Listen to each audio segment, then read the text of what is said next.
But I was going to say, you said about Mary. Yeah. This one in Matthew 12 and 47.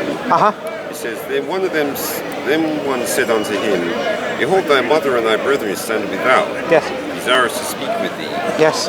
But he answered and said unto him that told him, Who is my mother, and who are my brethren? Yes. And he stretched forth his hand towards his disciples and said, Behold my mother and my brethren. Yes. For whosoever shall do the will of my Father which is in heaven, the same is my brother and sister and mother. So if you go by this, then they should have images.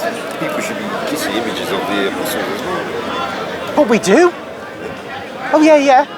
But it seems to be biased towards Mary. Yeah, of course, because she is above the apostles. Now, I know what you've read. Yeah, let's say, let's get on what you read. But when you start kissing images, I had to answer that bit before I got to answer the verse you wanted me to look at.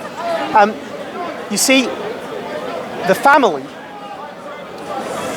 there's no reason to believe that the broader family were in favour of what Jesus was doing. There's reason to believe, from Scripture, like you've read, they were a bit hostile to this mission of Jesus. Now, if Mary is a part of the family, she's come with them. Has she come of her own free will? Has she come under duress? Has she come of the same mind as them? Has she, we can say for certain that she was not in any way negative towards his mission, because we read in Luke's Gospel, she knew what he was. But then when Jesus says, my mother and my brother are these people, that's not false either. Because you see, when the person says, let's see, what's he says? Yeah, they say your mother and your brother are outside, right? This is actually has an undertone that your mother and your brother, because they're your kith and kin, they really matter, you know?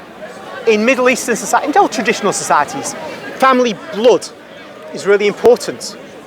Jesus wants to get across, these people, the fact that they're my blood brothers and sisters is not the important thing. What matters is the spiritual brotherhood. Because he elsewhere says, he'll set father against son. We are to forget the Middle Eastern family tie approach to life. And it matters completely in this culture. We are to be bonded to one another as we see in the Acts of the Apostles. We sell what we've got and we share it amongst those who are not related to. That's what Jesus is getting at. But we know that he's not denying the fundamental maternity of Mary or the fundamental connection to his actual relatives.